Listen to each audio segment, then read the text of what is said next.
Alors, camarades peuple d'Afrique, citoyens du monde, mes chers frères et sœurs. Alors, avant-hier, on a constaté Donald Trump en train d'allumer beaucoup de pays avec les taxes de douane. La Chine, il a mis 34%. Taïwan, il a allumé. Même le Japon, il a allumé. Mais même c'est que ses propres alliés même qui l'allument. Ouais. Mais il n'a pas touché à la Russie. Il a sonné l'Union européenne. Frère, on va écouter un peu Trump. Et puis on va écouter la réaction du boss de l'Union européenne, Emmanuel Macron. Après, bon, on va décortiquer. C'est de ça qu'il s'agit. On écoute Trump. Pas se payer quoi que ce soit. L'Union européenne, ils sont très durs dans le commerce. Parfois, on pense à l'Union européenne, ils sont très sympathiques. C'est vraiment pathétique. Ils nous font payer 39% et nous, on va les faire payer 20%. Voilà. Donc, il dit qu'il va payer 20%, l'Union européenne va payer 39%, lui va payer 20% à l'Union européenne. Il va frapper l'Union européenne de 20%. Il a frappé la Chine. Il a frappé Taïwan. Il a frappé Japon. Il a frappé beaucoup d'autres pays. Canada, il a frappé beaucoup de pays frères. On va écouter ici la réaction d'Emmanuel Macron. Avant de vous parler de la réaction de la Chine, vous allez comprendre ce qu'on appelle pays souverain ou organisation souveraine. Chers camarades pays d'Afrique, on est parti avec le petit Macron. Qui va impacter très clairement nos économies et l'équilibre de certaines filières et de nos marchés. Et donc, au total, on le voit bien, c'est une ampleur qui est en tout cas inédite. Mais ce sur quoi je veux insister au début de cette réunion, c'est que l'ampleur et le caractère négatif est avant tout pour l'économie américaine. Et une chose est sûre, avec les décisions de cette nuit, l'économie américaine et les Américains, qu'il s'agisse des entreprises ou des citoyens, sortiront plus faibles qu'hier et plus pauvres. Et je pense qu'il faut le marteler. Et il faut le marteler, et nous, il faut tenir, je vais y revenir, parce que ces décisions, elles ne sont pas soutenables pour l'économie américaine elle-même. L'impact sur l'économie américaine est immédiat, là où il va mettre plusieurs années à être tangible dans les économies européennes, et surtout, il est bien plus massif. Selon les premières analyses, autour de 2 points de PIB. Et donc, on voit bien que ça n'est pas soutenable si nous savons nous organiser, c'est-à-dire être à la fois réactifs, unis et organisés. C'est au fond cela dont il s'agit. Vous avez compris, l'Union européenne va perdre au moins 2% de son PIB. Au moins 2%. 2 points de son PIB. Va perdre ça. Donc, Macron dit ici que les conséquences seront pour les citoyens américains et les Américains d'abord. Avant tout le monde, et que c'est les Américains qui vont devenir plus pauvres. Qui vont en sortir plus pauvres. Et je dirais plus misérables. Voilà ce que Macron dit concernant les taxes de douane que Trump a appliquées sur l'Union européenne. Quant à la Chine a très rapidement riposté. Par mesure de réciprocité, la Chine a appliqué 34% sur les États-Unis d'Amérique. Tout produit venant des États-Unis d'Amérique en direction de la Chine s'est vu appliquer 34% par réciprocité. À Libye, jusqu'en le 5, l'Union européenne n'a pas encore pu prendre de mesures de réciprocité. Est-ce que vous comprenez ça? Est-ce que vous comprenez ça? Bon, une organisation, je dis, oui, une organisation supracontinentale qui est souveraine. Est-ce que un seul pays, même si c'est une fédération, peut prendre la nuit là, la décision de vous appliquer des droits de douane? Et puis vous n'êtes pas capable d'appliquer des droits de douane à ce pays-là. Vous êtes 27. Et ils sont seuls. C'est un seul pays. C'est une fédération. Vous avez 27 pays.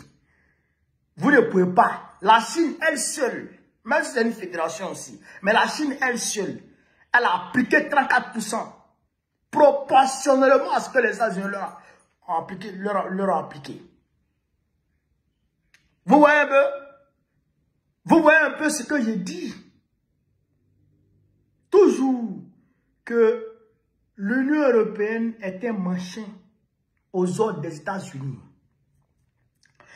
Si vous voyez un peu dans la logique de Trump, c'est ces pays amis qui l'a plus frappé, à part la Chine là. Presque tous les autres pays là, c'est ces pays amis qui l'a frappé. Pourquoi? Qu'est-ce que Trump recherche ici? Trump a compris que, comme lui-même il a dit, l'Union européenne nous entube. Il dit l'Union européenne nous entube. Mais comment l'Union européenne entube les États-Unis d'Amérique? Mais puisque les États-Unis d'Amérique, du haut de leur abondance économique, après la Deuxième Guerre mondiale, ils régnaient en maître tout seuls face à la Russie qui se défendait, face à l'Union soviétique qui se défendait. Donc, ils ont mis sur leur dos, je dirais, la misère de tous les pays autour de la Russie. Vous comprenez ça? Ils ont pris l'Allemagne, l'Angleterre, la France. C'est les États-Unis, c'est grâce aux États-Unis que la France, la Chine et l'Angleterre ont eu droit de veto. Grâce aux États-Unis. Et celui qui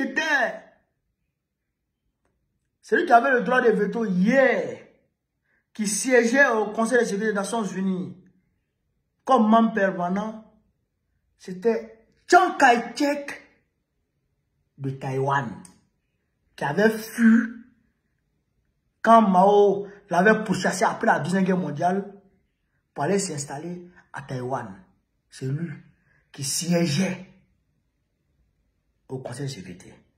Et la France a eu aussi, dans cette même veine, un droit de veto, et l'Angleterre avait légitimement, l'Angleterre c'était légitime, puisque l'Angleterre faisait partie des gagnants de la Deuxième Guerre mondiale. Mais la France et la Chine, c'était un arrangement des États-Unis pour peser au niveau de la table de négociation parmi les membres permanents vis-à-vis de la Chine. Vous comprenez? Et donc c'est dans cette même perspective que les États-Unis ont commencé à financer tous les pays de l'Europe de l'Ouest. Comprenez? Avec le mur de Berlin, tous ceux qui étaient à l'Ouest, les États-Unis les ont pris en compte. Et tous, ils ont financé leur reconstruction économique. Ils ont tout financé avec le plan Marshall. Et au-delà de ça, du plan Marshall, quand les pays européens ont commencé à s'en sortir, en 1948 déjà, avec la conférence de La Haye, les pays européens ont commencé à penser à l'Union européenne. Et c'est ainsi qu'en 1950, Robert Schuman, ministre des Affaires étrangères du général de Gaulle, est allé proposer à l'Allemagne l'idée de l'Union européenne. D'abord, ils sont partis sur la base d'un contrat, d'un accord sur le charbon et l'acier. Il y a eu 6 pays qui sont mis ensemble. Après les 6 pays, ils ont commencé à s'agrandir peu. Mais De Gaulle, lui, il régnait en maître sur leur organisation là, qu'on appelait la CECA, Communauté européenne du charbon et de l'acier. C'est ça, c'est comme ça qu'on appelait. Vous comprenez? Mais quand l'Angleterre avait décidé d'intégrer la CECA, De Gaulle a dit non. 2 fois, De Gaulle a rejeté la candidature de l'Angleterre. Pourquoi? Parce que De Gaulle avait compris que si l'Angleterre rentraient dans leur affaire, les États-Unis allaient prendre possession de leur affaire. Mais quand De Gaulle est tombé, quand il est décédé, l'Angleterre est rentrée dedans. Les États-Unis ont pris possession de l'affaire à travers qui? À travers l'Angleterre et l'Allemagne. L'Allemagne est comme un pays qui appartient aux Américains. Alibi.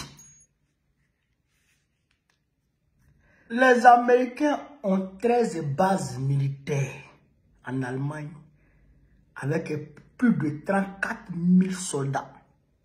13 bases militaires avec plus de 34 000 soldats américains permanemment installés en Allemagne.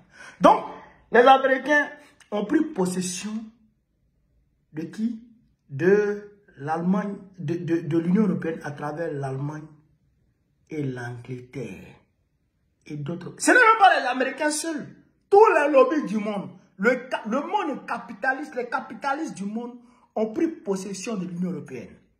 Parce que hier, De Gaulle régnait en maître. Parce que lui, il voulait constituer un bloc fort par rapport aux États-Unis et à la Russie. Parce que De Gaulle là, vrai là, c'est vrai que le gars c'est un war, mais c'était un souverainiste, hein. Attention. De Gaulle ne voulait pas. Il allait prendre son or aux États-Unis. Quand Nixon a décroché le dollar sur l'or pour accrocher ça comment on appelle ça, au pétrole qu'on appelait pétrodollar maintenant, il est parti prendre son or. Donc lui, il régnait en souverain. Donc quand De Gaulle est décédé là, les Américains sont venus, les lobbies sont venus, le monde capitaliste est venu prendre position de l'Union européenne.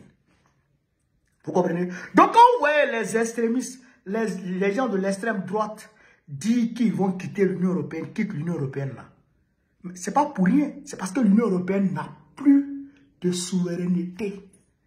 L'Union européenne maintenant appartient aux capitalistes. L'Union européenne appartient aux États-Unis. Mais quand tu tiens quelque chose, quand tu tiens une femme, ou quand une femme tient un homme, quand il a un problème, tu oublies de l'entretenir. Vous comprenez ça? Quand il a un problème, tu oublies de l'entretenir. Donc aujourd'hui, le poids de l'entretien de l'Union européenne pèse sur les États-Unis. L'entretien du Japon pèse sur les États-Unis. L'entretien de Taïwan pèse sur les États-Unis. Donc, tous ces amis-là, tous les amis des Américains, là, leur entretien pèse sur eux. C'est pourquoi Trump, il veut finir avec tout ça. Il veut se désolidariser de tous ces amis-là pour vivre, on va dire, bon, je ne dirais pas en autarcie, mais pour vivre un peu en isolement vis-à-vis de ses amis. Pour pouvoir se reconcentrer sur lui-même, travailler lui-même, penser à ses citoyens. Parce que si vous comprenez très bien, quand il a mis les taxes là, hier on l'a interrogé, avant-hier il a mis les taxes, hier on l'a interrogé, il dit que sa politique n'a pas changé envers les Américains, envers les entreprises qui vont venir implanter leurs entreprises, leurs filiales, ou leurs succursales, ou leurs usines aux États-Unis. Tous ceux qui vont venir s'implanter aux États-Unis, presque il ne va pas leur appliquer le droit de douane. Alors, il ne va pas leur appliquer de taxes. Vous comprenez ça? Tu viens aux États-Unis, tu es presque exonéré de taxes. Il faut juste faire travailler les Américains. Vous voyez, non? Il faut juste faire travailler les Américains.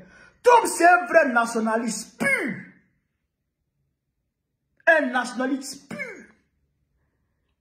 Vous comprenez un peu, chers camarades d'Afrique? Pourquoi il les a allumés? Mais l'Union européenne ne peut pas faire de réciprocité. Il ne peut pas faire de bras de fer. Parce que les États-Unis les tiennent tellement que tu ne peux pas imaginer. Le vin français. Si les Américains renoncent au marché, c'est fini. Le vin français. Les Américains renoncent au marché, c'est fini. Le premier pays importateur du vin français, c'est les Américains. Oui. Les habits, là, c'est les Américains. Je ne sais pas, l'Américain a vu quoi sur marque française? Je ne sais pas. Donc, ça n'arrange pas les Européens. Ça ne les arrange pas. Ils sont obligés de discuter. Ils vont gagner des dialogues. Non, c'est dans le dialogue entre on va les allumer. Ouais. Donc, quand on vous dit, quand je dis souvent que ça me fait mal de voir Macron donner les ordres au président africain, j'ai raison. Puisque Macron dépend de quelqu'un. Ce quelqu'un-là dépend de quelqu'un. Jusqu'à ce que, troisième fois, c'est-à-dire que l'autre donne les ordres à quelqu'un aux États-Unis. Je prends le cas de Joe Biden. Parce que Joe Biden, les démocrates, eux, ils sont gérés par les lobbies. C'est vrai que les républicains aussi, un peu, mais les démocrates, c'est pire. Donc, les lobbies des démocrates vont donner les ordres au président démocrate. Le président démocrate va donner des ordres à Macron, au président français. Et c'est le président français maintenant qui va donner des ordres au président africain. C'est grave. Et ça fait mal. Donc, c'est quand on est dans le panafricanisme et qu'on est engagé dans le panafricanisme et qu'on veut qu'on ait une société claire. C'est par rapport à tout ça. Il n'a qu'à appliquer sur Poutine. Il a appliqué sur la Chine là. Ça n'a même pas attendu 24 heures. Le lendemain net, ils ont frappé. Eux, ils sont souverains. Et tu vas voir, Trump va reculer. Parce que ça ne va pas, hein, frère. Amazon en train de perdre jetons. Facebook en train de perdre jetons. Frère, ça ne va pas, hein. Ça va pas. Apple en train de perdre jetons. Hein? Les Chinois aussi, ça ne va pas dans leur caisse. Ça ne va pas du tout, du tout. Mais ils vont trouver un terrain d'entente. C'est un bras de fer entre éléphants. Ils vont trouver un terrain d'entente. Mais les Européens, là, fouille. Zéro bidé. Alors, camarades d'Afrique, voilà ce que je voulais vous dire cette vidéo. Sur ce, vive l'Afrique libre. Vive le panafricanisme. Vive tous les présidents panafricains. Vive l'AES. Vive IB. Vive Assimi. Vive Tchani. Gbagbo, président de la Côte d'Ivoire en octobre prochain. Inch'Allah. On est ensemble.